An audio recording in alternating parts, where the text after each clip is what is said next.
in the world's most advanced hospital, where billions had bought the best doctors and machines science could offer, a young billionaire lay dying. Around him stood 200 of the globe's top medical experts, helpless. His heart was failing, his brain activity declining. But when the machines fell silent and even hope gave up, someone stepped forward. Not a surgeon, not a specialist, a woman in scrubs, pushing a mop.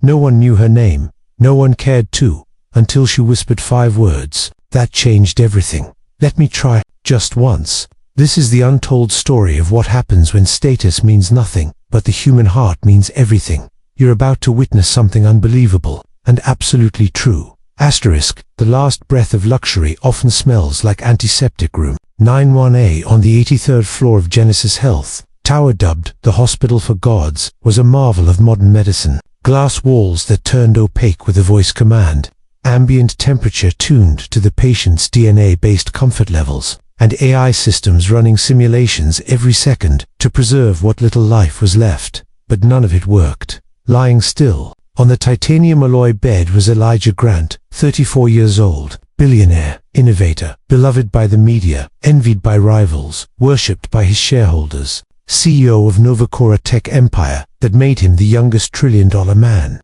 Now, none of that mattered. His body was failing from a rare autoimmune collapse, triggered by an experimental neuroenhancer he'd developed himself. It was meant to upgrade the human mind. Instead, it destroyed his nervous system. He's down to less than 2% cortical activity, murmured Dr. Hahn, chief neurobiologist from Seoul. Heart rate's dipping, said another from the Zurich panel. Can we initiate another quantum cleanse? No point, came the quiet voice of Dr. Ramirez from Snow Polo. We've exhausted everything. There's nothing more left to try. The silence fell like a verdict, and standing behind them, hands trembling, was Marjorie Grant, Elijah's mother, a former senator and iron-willed matriarch who had once filibustered for 17 hours, straight on Capitol Hill. Today, she could barely stand. Her lips didn't move. Her voice had been lost hours ago. Elijah had been her only son, her only living family, a son she had once sent to space on his 18th birthday,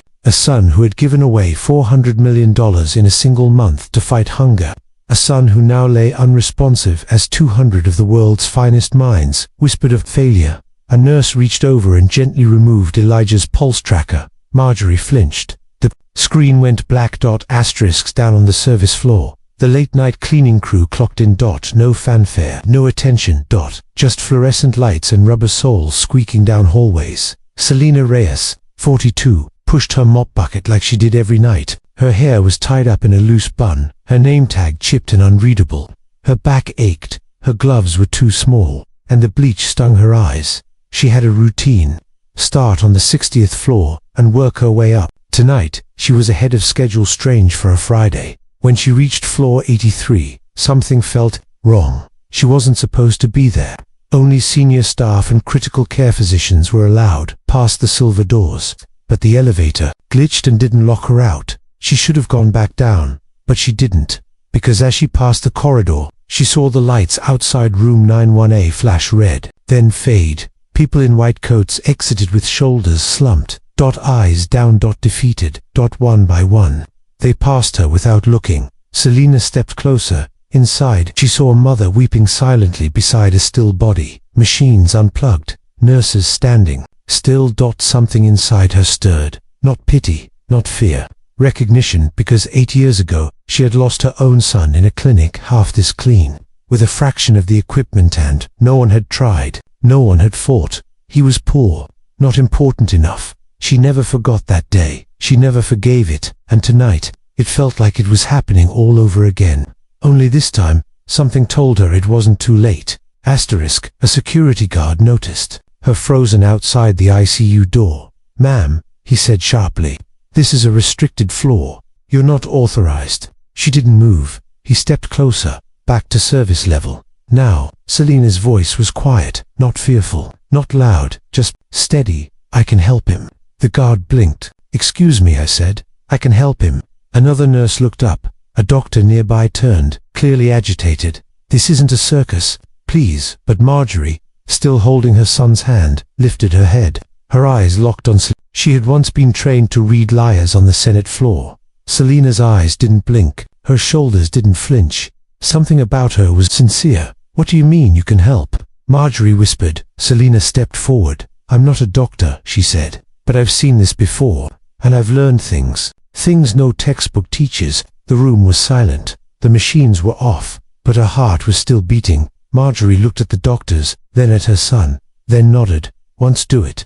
The doctors protested. The nurses hesitated, but the mother's word was final. They cleared the space. Selina took off her gloves. She moved like someone who wasn't guessing, with calm hands.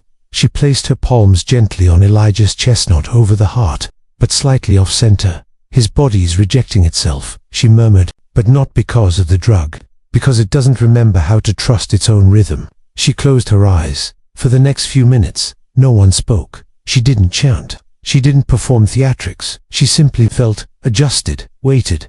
The silence stretched. Dot. Then beep. A monitor flickered. Dot. Someone gasped. Beep, beep, dot. A faint pulse. The room held its breath. "His heart rate, it's climbing," whispered the technician. "We didn't restart the system." Another voice. "Brain activity. Low-level spikes on the right temporal lobe." Marjorie staggered back, a hand on her lips. A second later, Elijah's chest rose, slightly, then again. He was breathing on his own. Selina opened her eyes. "I told you," she whispered. He wasn't done yet. By morning, the hospital was a fortress. Reporters camped outside. News alerts flooded social media. "Billionaire, back from the brink," they screamed. "Mystery healer shocks medical world." The footage leaked. Selina's quiet intervention captured on a forgotten hallway cam. She didn't give interviews. She didn't write a book. In fact, when the CEO of Genesis offered her $5 million and a promotion, she declined both. "All I ever wanted," she said, "was for someone like him to live. So someone like my son could have had a chance." Elijah, once awake, asked only for one thing: to meet the woman who brought him back. And when he did, he didn't see a janitor. He saw the bravest soul he'd ever known. The press had it wrong. They called her a miracle worker, a healer, a ghost. From nowhere, they speculated she was secretly a scientist in hiding, or a rejected medical prodigy, or even a plant from a rival company testing experimental tech. But none of them knew the truth. Selina Reyes didn't read from ancient scrolls, or whisper forbidden wisdom. She had never held a scalpel or published a paper. What she did that night wasn't magic. It was memory. The kind of memory that lives in the bones after burying a child. That morning, as helicopters circled the rooftop and camera crews swarmed the lower lobbies, she finished her shift. She returned her mop to the supply closet, washed her hands, and disappeared down the service elevator, just like she did every night. No speech, no signature, no goodbye. But something had changed. Inside room 91A, the man once called the youngest visionary of a generation blinked beneath sunlight for the first time in 12 days. Elijah Grant's mind felt like a cracked mirror slowly piecing itself together. He couldn't remember the moment his body stopped, but he remembered the warmth that returned it. Not heat, not electricity, something softer. He remembered the pressure of unfamiliar hands, the way they steadied his chest, the silence they carried with them, the calm that blanketed the chaos. And then a voice, quiet, assured, "You're still here. Hold on, I've got you." When Elijah finally sat up, his mother was there. So were 2 doctors and a blinking sea of monitors. But he didn't ask for machines. He didn't ask for reports. He asked for her. The janitor. No one could answer. They didn't even know her name. Some said she worked on the night shift. Others claimed she was never officially employed at all. Her ID badge had been scanned that night, but the system had since glitched and showed no trace. Elijah made one request: find her. It became an obsession. That afternoon, the board of Novacor voted to postpone all operations indefinitely until the founder recovered. But Elijah wasn't concerned about shareholders. He wasn't thinking of stock prices, or contracts, or the biotech firm waiting on his signature. He was thinking about the woman who had entered his deathbed like a whisper and brought him back, like a song he thought he'd forgotten. Selina. Not a name he knew yet, but a presence he would never forget. He called in every contact he had, private investigators, hospital administrators, even the cleaning company's regional manager. But when shown staff photos, none of them recognized her. One janitor vaguely remembered a woman who always brought her own coffee and never used the break room. She kept to herself, he said, but she hummed when she worked. Always the same tune. Something slow, like a lullaby. That was all. Elijah needed. He didn't want fanfare. He wanted understanding. He needed to know who she was, and why someone like her, so ordinary in the world's eyes, had succeeded where the world's best had failed.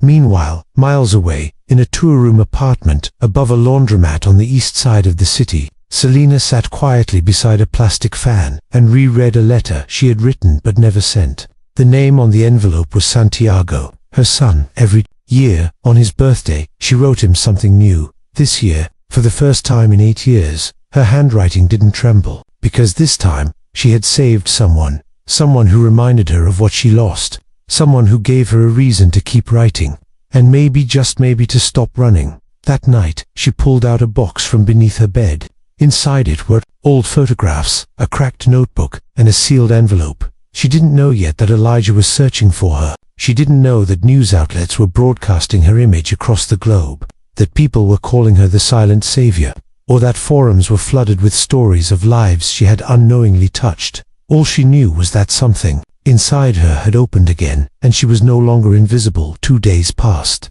Elijah's recovery stunned the medical world. Doctors reviewed scans again and again, unable to explain the regeneration of certain neural patterns. They hadn't seen this kind of reversal in their careers. It's like his body rebooted, one neurologist said. Not artificially, organically. Still, they couldn't explain how. Elijah's first public appearance was modest. He walked into a small press room in a black shirt, thinner than he had been, quieter than he used to be. Reporters expected him to make a speech about innovation or science, but he didn't. "I died," he said calmly, "and someone who wasn't supposed to be in that room saved me, not because she had to, not because she was paid, but because she saw something worth saving." He paused. "I intend to spend the rest of my life finding her." Cameras flashed, the world leaned in, but Selena wasn't watching. She was at a park bench near an old elementary school, watching kids play tag, their laughter echoing against the pavement. One boy reminded her of Santiago. Wild hair, bright eyes, the kind that held stars in them. A soft breeze stirred her scarf. Behind her, a woman on the bench leaned over and said, "Hey, I know you. You're the woman from the hospital, right? My sister works there. She told me the story." Selena didn't answer, but the woman wasn't discouraged. "She said you saved someone when nobody else could. She said you just walked in and believed." Selena finally turned her head. "I just did what I could." The woman smiled. "That's more than most." Selena nodded. "It wasn't just for him. And it wasn single quotes. It was for every life lost without a chance, for every heartbeat ignored, because it came from the wrong side of the hallway." Back in the city, Elijah's team narrowed the search to a cleaning subcontractor used once by the hospital during renovations. Records were incomplete, but they found a delivery log with a name scribbled in pencil. C. Reyes. Elijah's assistant booked a driver. Immediately. Not to bring her in for interviews. Not for media attention, but for a quiet conversation. Because sometimes gratitude isn't about being seen, it's about finally seeing someone else. Elijah didn't know what he would say when he met her. For a man who had once addressed world leaders, negotiated billion-dollar contracts, and spoken at the United Nations, this moment felt strangely larger than any stage he had ever stood on. He practiced lines in his head. "You saved me, and I owe you everything," and even, "Why me?" But none of them felt right. The car slowed near a faded brick building tucked between two abandoned storefronts. No doorman, no gate, just a rusted buzzer with 6 apartments listed in worn-out stickers. Unit for B. That was the one. He took a breath and stepped out. Inside, Selena stood at the stove boiling water for tea. Her hands moved methodically, measure, pour, stir. It was how she'd learned to calm herself long ago. Rituals made the world feel steady, and this morning the world had tilted again. A letter had come. No return address, but the handwriting was familiar, strong, decisive, just like his voice had been that night, before the silence. She didn't open it, not yet. The knock came 3 minutes later. She hesitated, not from fear, from something deeper, an intuition she had learned to trust, the kind that once told her to turn left instead of right when a hallway filled with smoke. the same feeling that had drawn her into Elijah's ICU that night when every trained mind had given up. When she opened the door, she saw a man who looked both exhausted and alive. There was something new in his face, not fear, not arrogance, not gratitude. He didn't speak at first, just looked at her like someone trying to find a word they once knew but had forgotten how to pronounce. Then, softly, he said, "You were there." She nodded. "I don't remember everything," he continued, "but I remember your voice and the way you held my hand." Selena looked down briefly. "I wasn't supposed to be there. That's exactly why it mattered." A silence passed between them, not awkward, not empty, just full of the things they both carried but couldn't yet say. He stepped inside only when she gestured for him to be. She offered tea. He accepted. And for the next hour, no one spoke about miracles, or machines, or medical records. They spoke, like two people who had seen death and still chose life. "I've been searching for you," Elijah said finally. "I needed to understand why. Why someone like you would walk into a room filled with experts and believe you could do something they couldn't." Selena stirred her tea once more, then said, "Because they forgot something." He waited. They forgot he was a person, not a project. Elijah blinked. That simple sentence hit harder than any revelation in his life. He thought of the cold, calculated way he had built his empire. The metrics, the trials, the algorithms designed to optimize healing. But nothing about healing had felt optimized that night, only human. She continued, voice steady. "My son, Santiago, he was just a number on a chart, a code they typed into a monitor. They called him unresponsive, irreversible. But he wasn't. I saw the way his eyes fluttered when I sang. I saw the way his hand twitched when I held it. But no one stayed long enough to notice." Elijah said nothing. He understood. Selena looked out the window. "I lost him. He passed in my arms, and no one even looked up from their tablets. So I made a promise to myself. If I ever saw that look again, that thin thread of life barely holding, I'd hold it tighter." Her voice cracked slightly, but her eyes didn't. "You weren't breathing, but your spirit hadn't left. I could feel it. That's why I stayed." Elijah closed his eyes. For a moment, he saw the sterile light of the ICU again, the way people hovered, clinical and detached. He realized that the most advanced room in the world had been missing the one thing it was built to preserve: connection. "You didn't just save me," he said. "You woke me up, in every way." Selena offered a small, quiet smile. "Then don't waste it." Those words stayed with him. When Elijah left that afternoon, he didn't return to his office. He went to his foundation's boardroom and announced something none of them saw coming: "We're ending Project Helix." Murmurs broke out immediately. Helix was the flagship AI initiative for medical automation designed to replace thousands of human diagnostic roles with neural simulations. Millions had been invested. Entire hospitals were already piloting its systems. But Elijah stood firm. "We're building something else. Something human first, compassion-based. We're retraining systems to listen before they analyze. We're adding people back into the process, starting with those we've ignored." The board pushed back. Legal teams raised red flags. Shareholders were furious, but he didn't bend, because he had learned that the most powerful form of intelligence wasn't artificial, it was emotional. Empathy, patience, presence. The very things no machine had in the ICU that night. Within days, news spread that Novacor was launching a new initiative, the Reyes Protocol. It would begin with retraining support staff across hospitals, custodians, assistants, receptionists, not just as service workers, but as part of the healing team. Listening, comforting, observing. Roles that had once been seen as not non-medical were now core to care. And at the heart of it all was Selena. Her story captured the world. She didn't want the attention, but she accepted the platform. When a reporter asked how she felt about being called a hero, she simply said, "I'm not a hero. I'm just someone who didn't look away." Across the globe, people began sharing their own stories of janitors who sat with dying patients, of kitchen staff who noticed symptoms others missed, of delivery drivers who heard cries from rooms no one checked. The forgotten became the focus, and for the first time, medicine began to remember the soul inside the science. Back in her apartment, Selena finally opened the letter Elijah had left that morning. Inside, there was no check, no offer, just a note written in that same strong hand. "You reminded me what it means to be alive. I hope this helps others do the same." Beneath the note was a simple key and an address. Selina visited the address a week later. It was a quiet building nestled in the heart of the city, half garden, half sanctuary, a new healing center, designed for families who had lost loved ones. In sterile silence, a place for connection, for grief, for memory, and over the entrance hung a simple inscription: "See the person, not the chart." The boy in the red jacket waited by the fence every afternoon, same spot, same stillness, like a statue made of quiet hope. He never spoke, never asked for anything, just waited, watching the garden inside the new center Elijah built.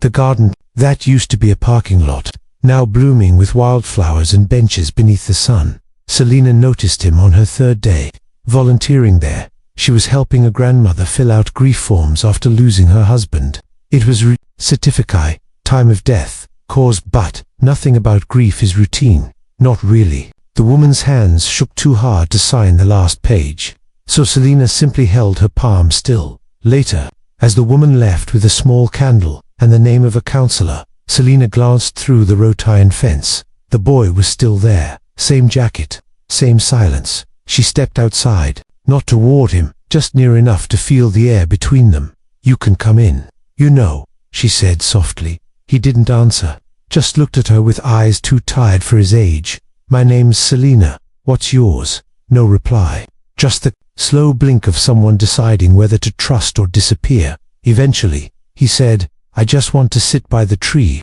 Selina looked past him to the large willow near the back wall. It wasn't originally part of the building plans. Elijah had insisted they keep. It said something about its roots holding stories older than blueprints could capture. "You don't need a reason," she replied. "You're always welcome." The boy entered through the side gate and walked straight to the tree.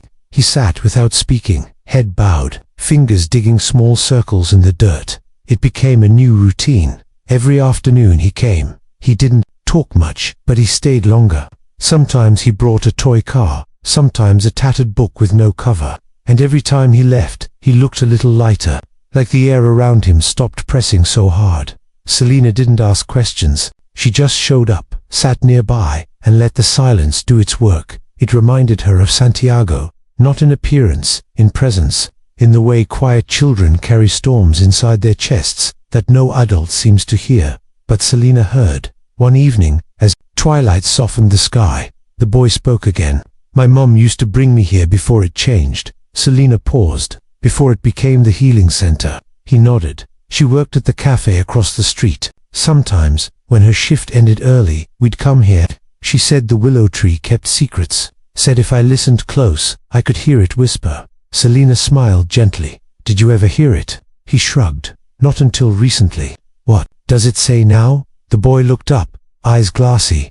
"It says she's still with me." Selina's breath caught. She knelt beside him. "What's your name?" "Micah." She placed a hand gently on the earth beneath the tree.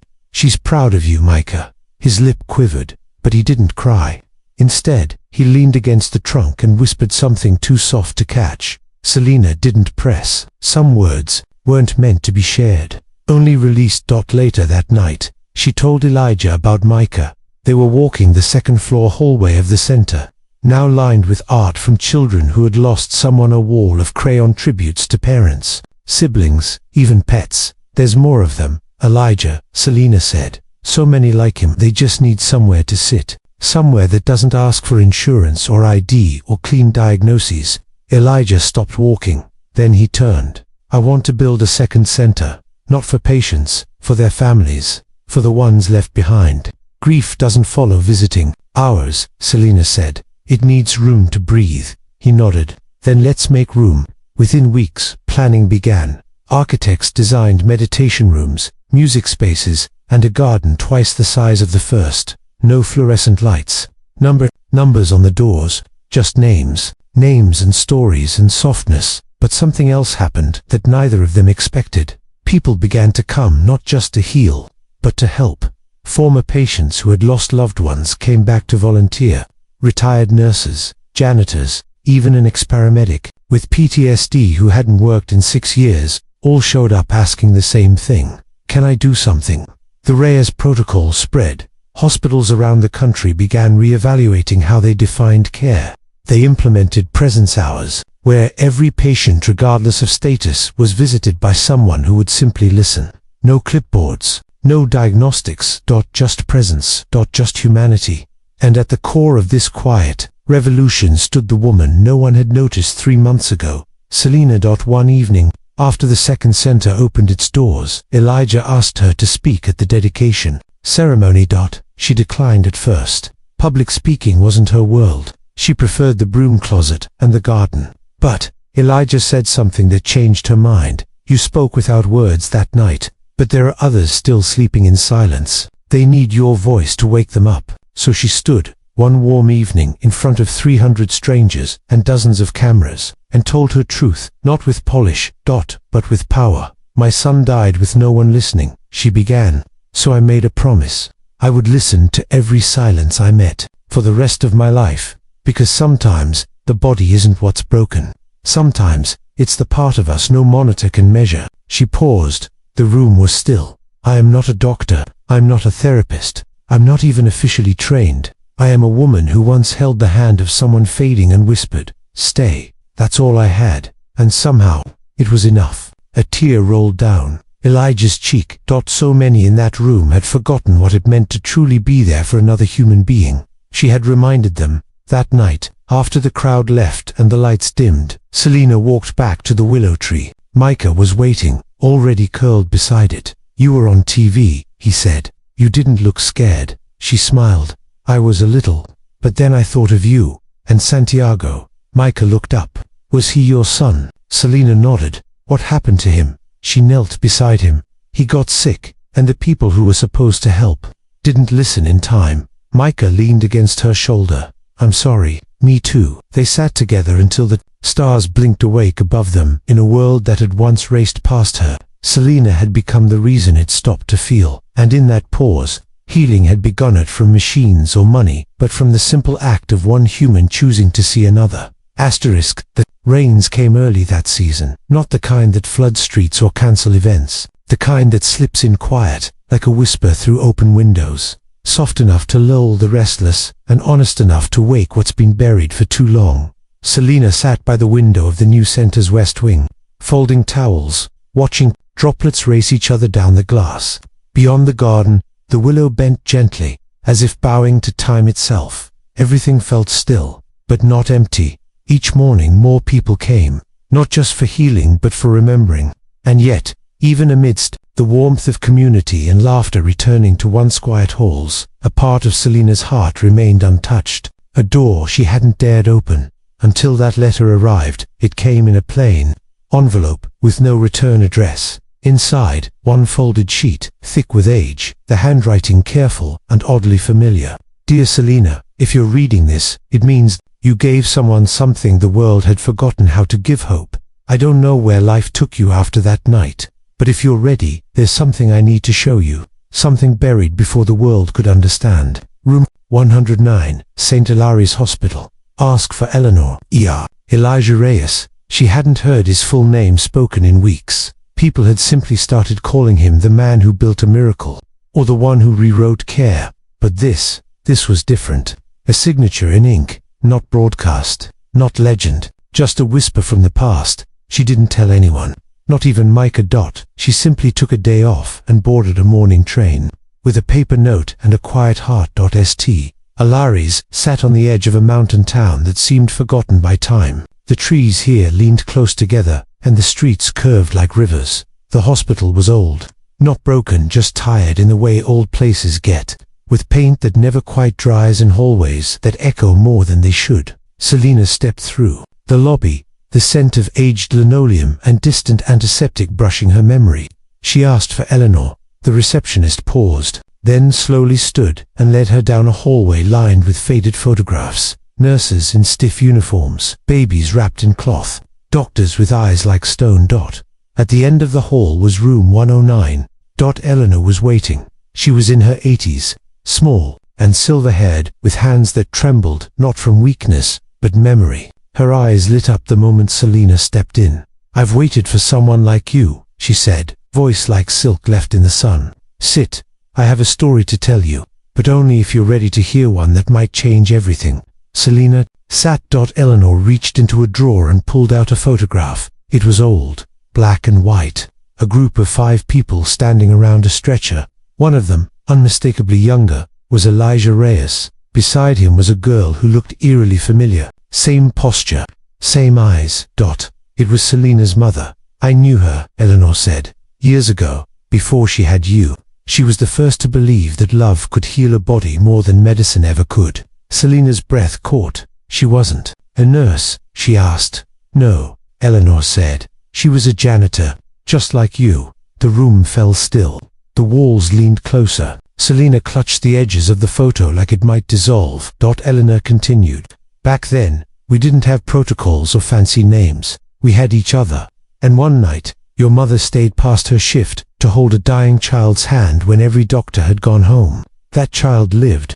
Selena blinked fast, trying to steady her voice. And Elijah, he was that child's older brother. He never forgot. That night shaped his whole life. He believed machines could replicate care, but he never told anyone what truly saved his sibling, because he was waiting for you. Selena's hands trembled. So this whole movement wasn't just about science. Eleanor shook her head slowly. It was always about memory, about planting a seed so someone, someday, would know. It came from love, not algorithms. Selena leaned back in her chair, the photo still in her lap, the rain tapping soft truths against the window. She remembered the first time she entered Elijah's ICU room, back when he was unconscious, the way the machines clicked and buzzed, the scent of sterile sorrow in the air. She hadn't saved him with tools, she saved him with silence, with presence, with the same quiet her mother had once carried like a lantern through the dark. As Eleanor carefully refolded the photo and returned it to the drawer, she touched Selena's hand gently. You were never meant to just clean hallways, she said. You were born to change what healing looks like. The train ride home felt different, like the tracks themselves whispered ancient lullabies beneath her. When she returned to the center, Micah was there, painting a mural in the garden. It was unfinished, but in it, a great willow stretched toward a child who held a candle. Selena joined him silently. She picked up a brush, and for the first time since Elijah had woken, she felt her past and future standing on either side of her, holding her upright. Somewhere in the distance, the rain slowed. The sky split gently into the first golden slice of sunlight. Hope, it seemed, was learning how to rise again. A young woman in a navy coat, stood outside the gates, holding a folded newspaper in one hand and a plastic lunchbox in the other. She wasn't crying, not yet, but her shoulders said enough. Inside the healing center, sunlight painted the walls in golden strokes. It had become a kind of sanctuary, now not just for the sick or grieving, but for the forgotten, the in-between, and the ones who had held on longer than they thought they could. Selena saw the woman through the glass doors. She was used to recognizing unspoken pain, the kind that hid behind polite smiles and rigid posture. She walked out slowly, the familiar crunch of gravel under her shoes grounding her. You don't need to sign in, Selena said gently. You can just walk in. This place doesn't ask. Why? The woman blinked, her lips trembling slightly. Then she offered the lunchbox. It's my brother's. He died last winter. This was his favorite meal.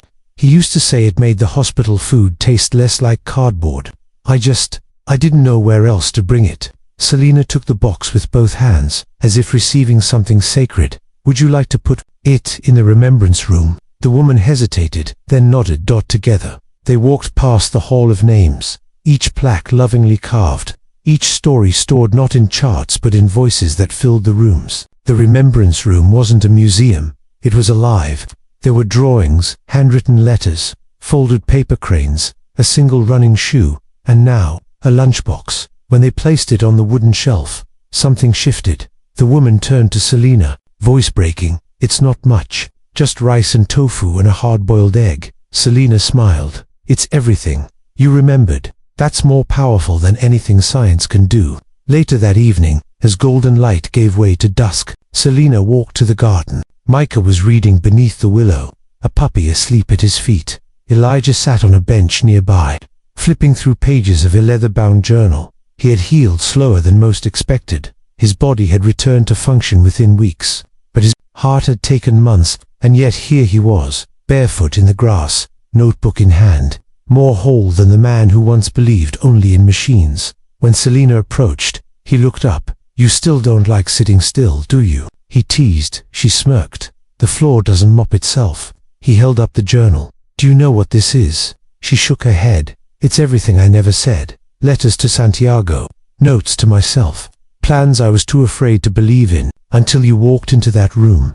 Selina sat beside him. "Do you remember what you said to me when I woke up?" he asked. "You were barely conscious. I didn't say anything. You did. You said, 'There you are. I've been waiting for you to come back.'" Selina's eyes softened. "I didn't even know I said that. I think it's the most honest thing anyone's ever said to me," Elijah replied. Silence bloomed between them, not heavy this time, but full of things they didn't need to explain. Micah closed his book and looked up. "Can I read you something I wrote?" They both nodded. He stood, paper shaking slightly in his hands. "It's a poem about this place." He cleared his throat and began. "There's a window in the hallway that watches people break, but when they stand again, the glass reflects their shape. There's a chair beside the garden that listens without words, and if you sit long enough, you'll hear forgotten birds. There's a woman with a silence that can hold you like a bed. She doesn't say 'I'll fix you,' she just listens instead. There's a tree that knows your story before you even speak, and under it, the broken begin to feel less weak. I used to think that healing meant hospitals and pills, but now, I know it's people who sit with you until you remember how to stand." When Micah finished, Elijah clapped quietly. Selina wiped a tear before it fell. "You wrote that all by yourself?" Elijah asked. Aunt Micah nodded. "I just listened. The tree did most of the talking." The three of them sat together as night crept in, stars beginning their slow dance above. Far away, at hospitals across the country, the Reyes Protocol had become more than a method. It was a movement. Volunteers trained, not in medicine, but in presence. Hallways repainted not just with color, but with story. And at the center of it all was the legacy of one janitor, one boy, and one man who nearly lost his life before he found his soul. Selina never went back to being just a cleaner, but she never left the mop closet either. She kept her cot, polished her floors, and continued walking the halls every night. Because healing, she'd learned, didn't always announce itself. Sometimes it came quietly, like a whisper, like a cleaner, in the night. And if you listened closely, really closely, you might just hear it say, "There you are. I've been waiting for you to come back."